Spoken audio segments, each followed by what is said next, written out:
Further debate? The member for Nepean Carleton. Thank you very much, Speaker. It's a pleasure to rise to debate Bill 10 today, the Child Care Modernization Act, and bring to the floor of the Assembly so many disaffected, disappointed, and disillusioned parents and child care operators across the province who feel that they not only have been inadequately informed about this bill and have not had the opportunity to present their views and their ideas in their hometowns, but also they're lamenting the fact that we will lose a number of childcare spaces in this province. So I rise today not only to lament the loss of childcare spaces, but also to lament the loss of public consultation as we once knew it in the province of Ontario, where we did two things here. One is we stood on the floor of this Assembly to debate the issues of the day, which certainly Bill 10 is and childcare is, and secondly that we open up our Assembly, particularly our committee rooms, but we also travel the province to engage Ontarians. Unfortunately, this didn't happen in this situation. In fact, what has happened here is we've seen a closure of debate, we've seen a limited amount of public consultation, and on a bill as important as our children's child care, this government refused to go into the communities who will be most affected. And when I say that, I believe suburban communities which are high growth and rural communities that rely on independent child care will be threatened the most. What concerns me, Speaker, when I talk about Bill 10 are a couple of things. Predominantly the fact that the minister cannot directly answer a simple question with respect to the expected 140,000 childcare spaces that will be lost in the province of Ontario. Earlier today, I'd asked her in the House if she could directly tell us what her estimates were, and she wasn't able to do that. But we know from the Coalition of Independent Childcare Providers of Ontario that we are expecting to lose about 140,000 childcare spaces. If you look at the Ombudsman's number, the Ombudsman of Ontario, it's about 178,000 childcare spaces that would be lost, so close to, in my view, 180,000. That is quite significant because here is the problem. In Ontario, we already have among the highest childcare costs in the country, and that is going to increase by another 30 to 40% as we encounter a shortage of childcare spaces. For those in urban settings, it's going to be very difficult because we know that there will be an increased reliance on institutional care, which right now isn't every mom and dad's choice. It is also very expensive. It's an expensive option, and it is one that I think this government wants to cater to. But the problem for the government is when they shut down these 140 to 180,000 new spaces, they won't be able to keep up with capacity right away, and you'll see an increase in cost. When you look at, for example, high-growth areas or in rural communities, sometimes the best and most affordable and accessible childcare available is by the neighbor down the street, by the person that you've known your entire life who's prepared to look after your child. I believe that parents should have that choice, by the way, Speaker. I've spoken about this many times, that I believe there is a parental choice that should happen with respect to child care, and there is also parental responsibility about making sure your children are in safe locations. I'm concerned as well that an unintended consequence of this legislation will mean changes to the pedagogy of Montessori schools as well as private religious institutions, particularly private religious schools, whether that's evangelical or it is a Christian school or it's a Jewish day school. They will be impacted by this legislation. Their pedagogy may be watered down. It may be altogether changed, and I think that's a significant concern I bring to the floor of the Assembly. It's one that we heard time and time again when we spoke with the Montessori schools. But again, I lament the fact that there wasn't sufficient public consultation. If there were, people from the independent school system would be able to provide their advice, those from private schools, whether they were religious or not, in addition to Montessori schools. One of the associations with respect to the Montessori schools was left out completely, as was the Association of Daycare Operators, who are, by the way, licensed child care operators, who also oppose this piece of legislation.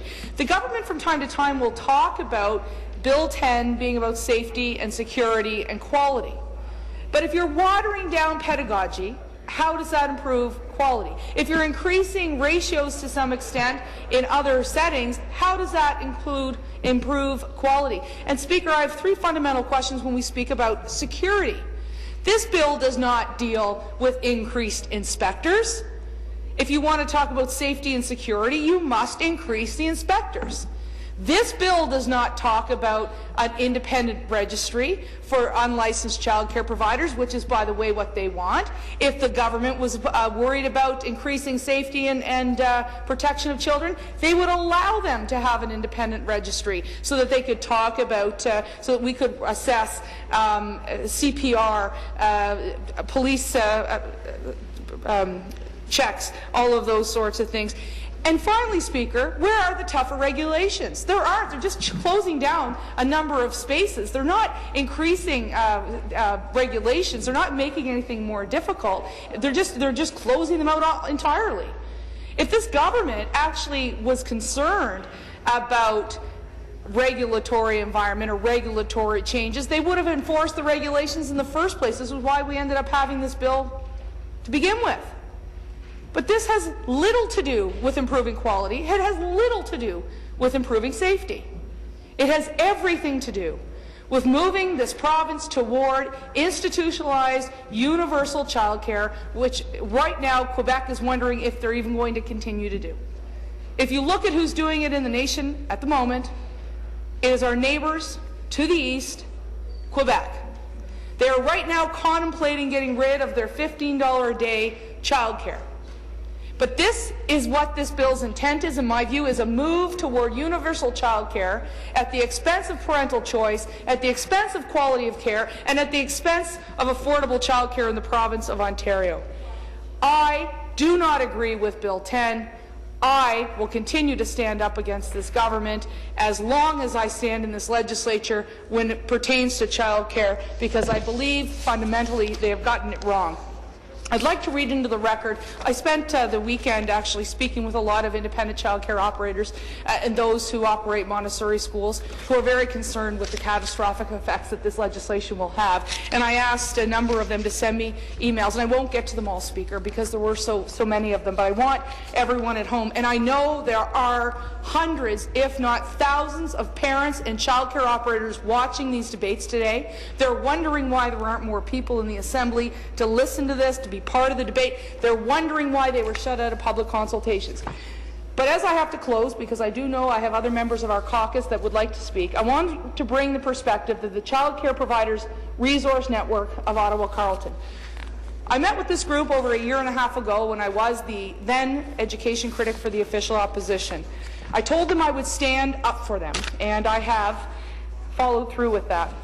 They talk about universal quality standards, and I quote, Bill 10 lacks sufficient emphasis on universal child care quality standards. Health, safety, and welfare standards need to be established and promoted all across child care sectors and for all caregivers affiliated with a licensed agency or not, enabling parents to confidentially choose from a broad range of child care options.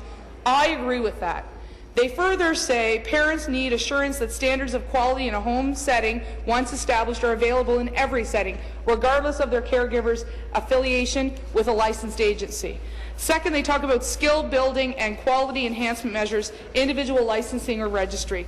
At a minimum, they say, Bill 10 should establish a voluntary provincial child care registry, which would serve to unite and connect child care professionals and parents to existing provincial and community supports and resources. A registry could be established through the local consolidated municipal service manager. The following requirements to join would include register annually with the local CMSC, obtain a police records check, compete first aid and CPR, pass an annual safety inspection by local CMSM staff, and participate in annual professional development. Seems reasonable to me, Speaker. These are people that simply want to care for other people's children. Yet, because of this legislation, two things will happen. The first is they're likely going to go out of business. The second, they're guilty until proven innocent. The minister herself has called these people illegal. The ombudsman never called them. He assured me in a meeting that I had in my constituency office in Nepean. He never said they should be put out of business. And that's why the ombudsman is now looking into this issue, because the government is about to eliminate 140,000 childcare spaces. The Child Care Providers Resource Network also talks about accessible and affordable childcare for all. That's something I have talked about in my 4 mandates here that the residents of Nepean Carleton sent me. I've talked about this issue. They say at the CCPRN, in its current form, Bill 10 reduces access to childcare in Ontario. The bill's proposed ratios and quotas of children to be allowed in home childcare effectively reduce the overall number of childcare spaces available to the independent care sector, and by doing so will increase the cost of childcare provided by independent professional caregivers. Speaker, this is quite significant. With over 350,000 children currently cared for by an independent child care provider, the impact is going to be widespread.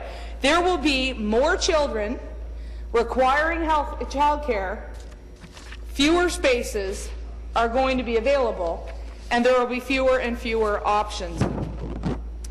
So, Speaker, as I conclude, because I do recognize the time on the clock, I know there are a lot of parents watching today concerned about the passage of Bill 10. I want to assure you that the Ontario Progressive Conservative Caucus will continue to fight this legislation. I plan on bringing forward private members' legislation to bring back choice in childcare so that we can continue on the debate. I want to say thank you to those who have contacted my office or our education critic, Garfield Dunlop, asking him for their help, for his help, and he has obviously been there for you. We're going to continue to do that, and we're going to continue to stand up for you, and we're going to try and encourage this Liberal government to understand the implications of the legislation before us. So thank you all very much, and please be assured that the Ontario Progressive Conservative Caucus will stand up for parental choice, parental responsibility, absolutely choice in childcare, and we're going to continue to defend you. Thank you very much.